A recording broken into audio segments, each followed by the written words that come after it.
Embarking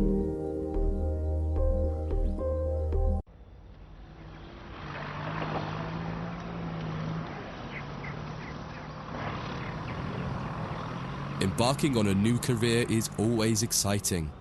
Today you're joining the list of people who work on the railways, keeping the world's people and cargo running smoothly. There's a lot to learn, but you'll be taking it step by step. Let's start by looking around. Find each of the markers and look at them.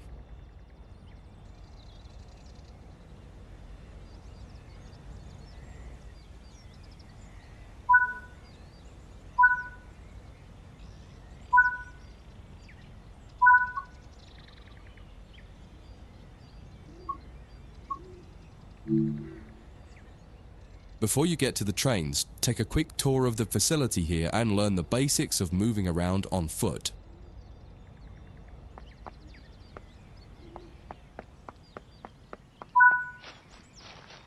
Your current objective is shown in the top left of the screen. You've just been awarded some action points. These are displayed in the top right corner of the screen and count towards your overall experience level for the game. This is one of the many route tasks you can discover. Keep an eye out for other tasks that will ask you to place, collect, or fix a variety of things. Head into the main build. Walk over to the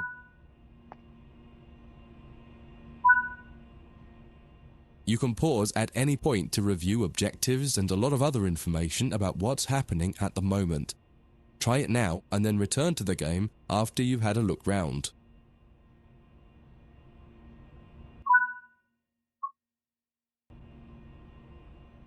Now that you've covered some of the basics of moving around and interacting with the environment, let's take a walk through the building and find the trains.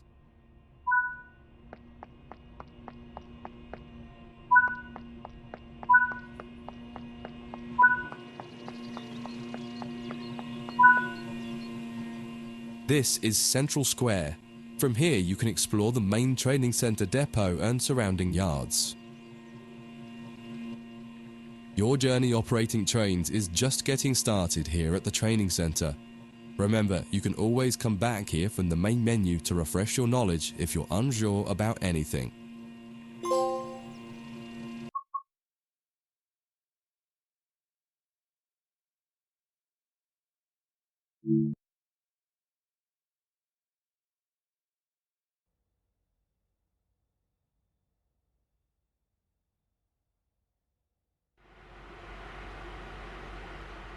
In this training module, you'll learn about the on-screen overlay known as the heads-up display, or HUD. You'll see it when you're in control of a train. You can configure a range of parameters for the HUD that affect how it looks in the game settings. In this tutorial, you're going to take a look at the two main types of HUD and make a first choice of which one you prefer. Get started by climbing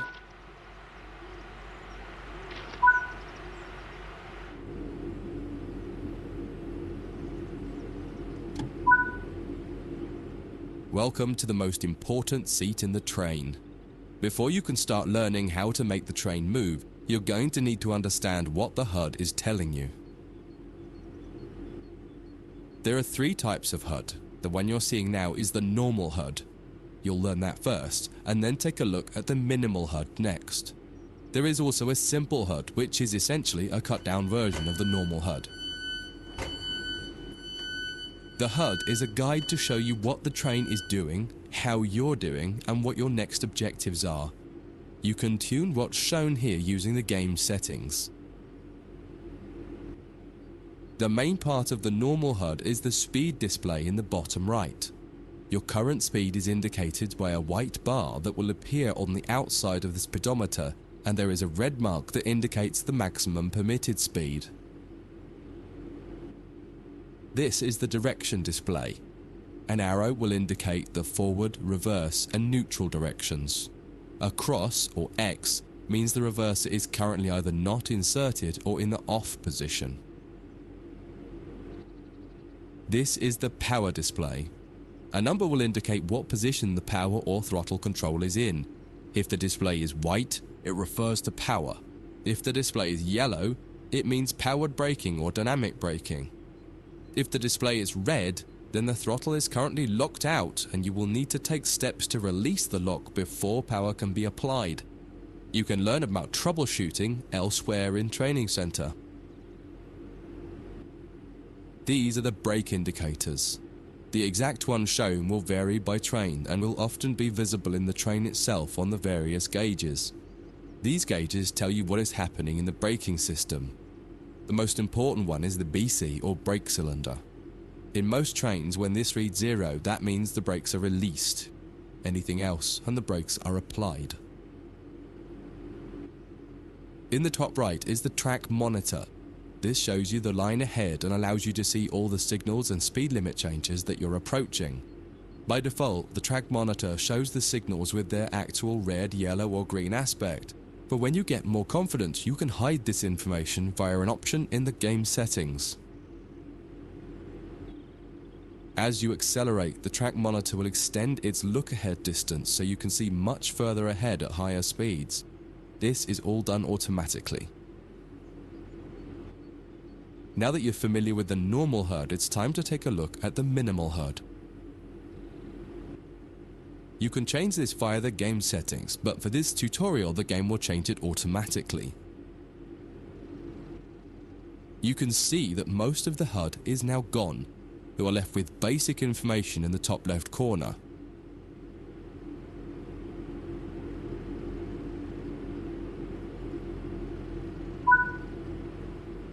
The minimal HUD immerses you in the experience of driving the train. Use the train's real gauges as much as possible.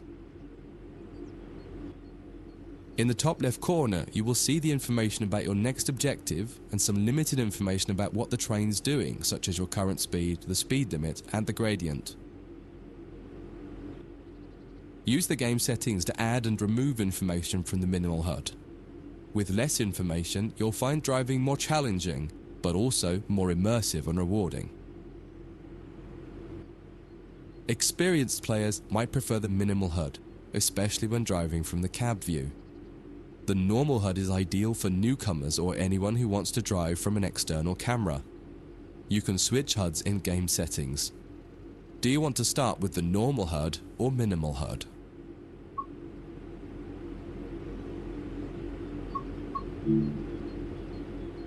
That concludes this module. If you wish to replay it, you can come back to it at any time via the training center.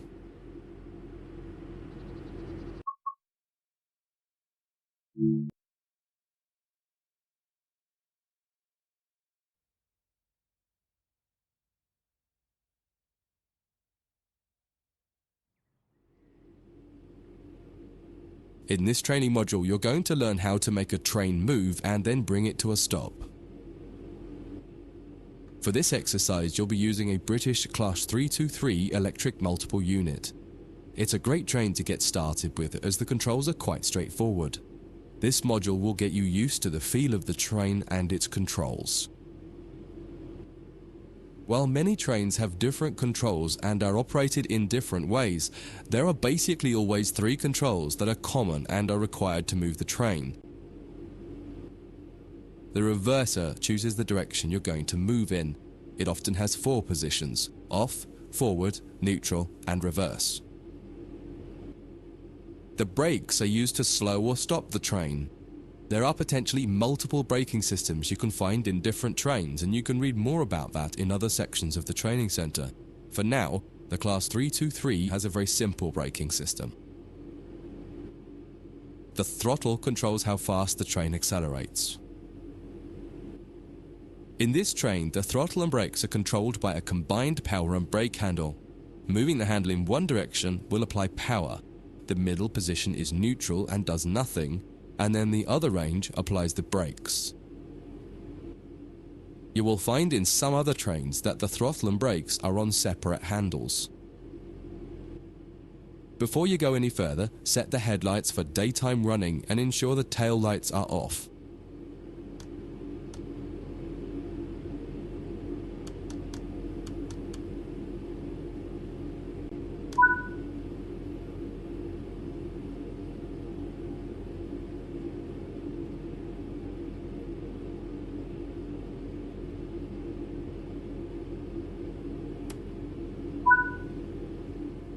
We want to move the train forwards, so set the reverser to the forwards position.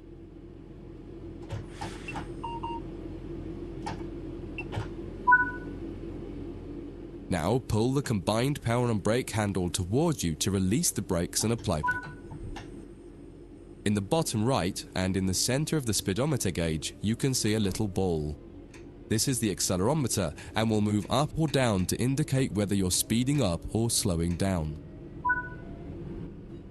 Now that you've reached your target speed, you can move the throttle control back to the center position. The train will then coast on level ground and only slow down very gradually.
When it comes to stopping trains, the specifics of each train can be quite different. However, the basic process is fundamentally the same. Bring this train to a complete stop by moving the power brake handle into the braking range.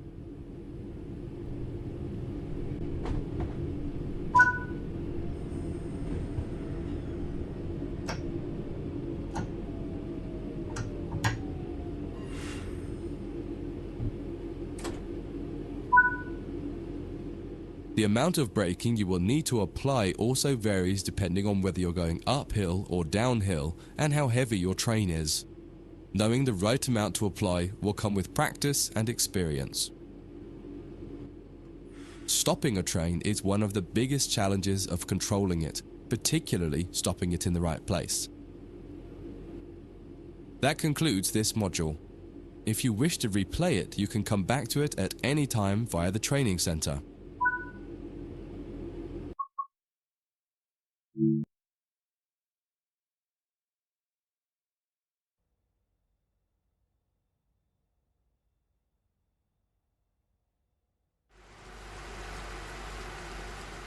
In this training module, you'll be learning basic passenger operations in this Class 323 electric multiple unit. This part of the training center is the metro loop. It is used primarily for driver training for passenger trains that are generally shorter or might stop more frequently in normal operating practice. It consists of 2 platforms. In this module, we'll be doing a complete circuit and practicing stopping at both stations. When you're ready, open the door and climb aboard the train.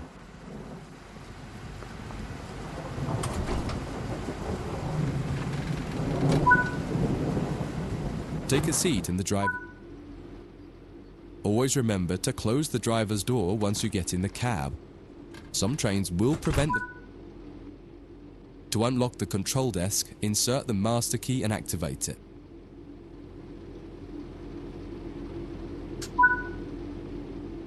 Turn the coach lighting on so that passengers aren't boarding a dark train.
To allow passengers to board the train, you will need to open the correct doors. In order to use the buttons in the cab, you must first insert and then turn the door key to the on position.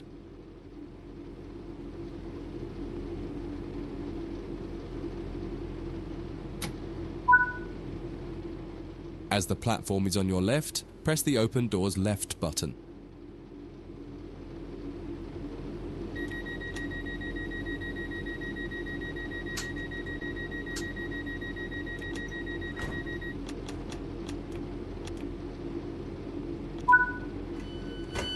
The weather has turned quite bad, so you'll need to turn the wipers on.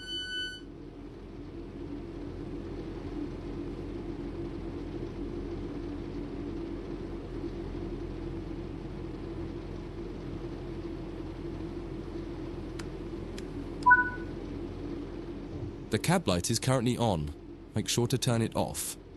It's useful to find your way around in the cab, but can make it hard to see out of the window, so you should always turn it off before you start moving.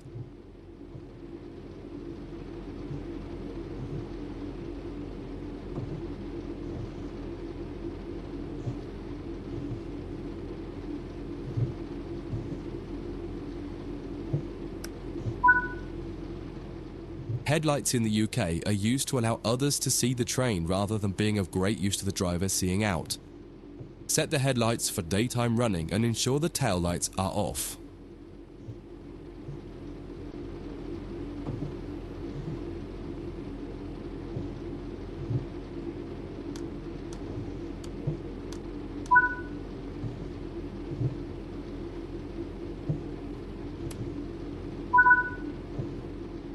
While the passenger doors are open and the loading objective completes, you'll notice the bar in the top left slowly rising.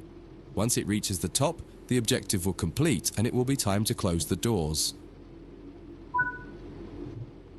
Now the passengers have boarded the train, close and lock the doors using the close left doors button.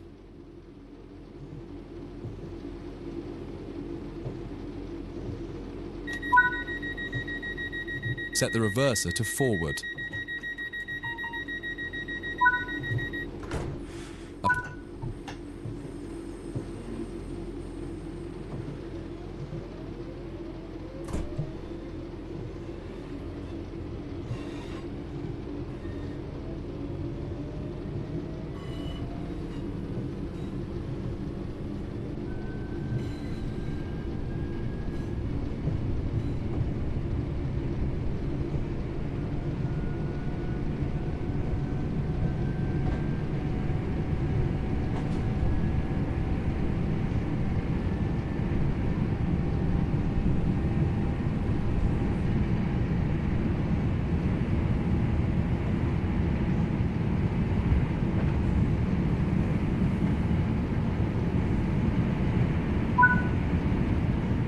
You're approaching the next station.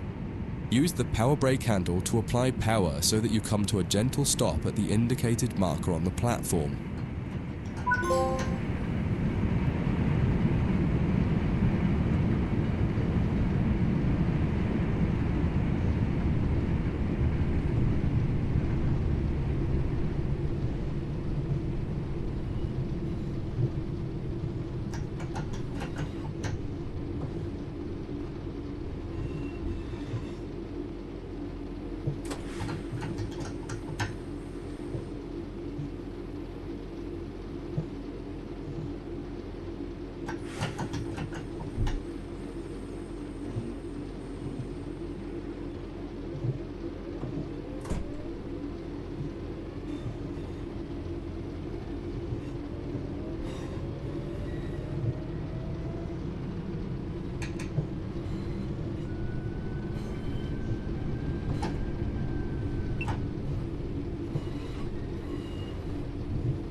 That concludes this module.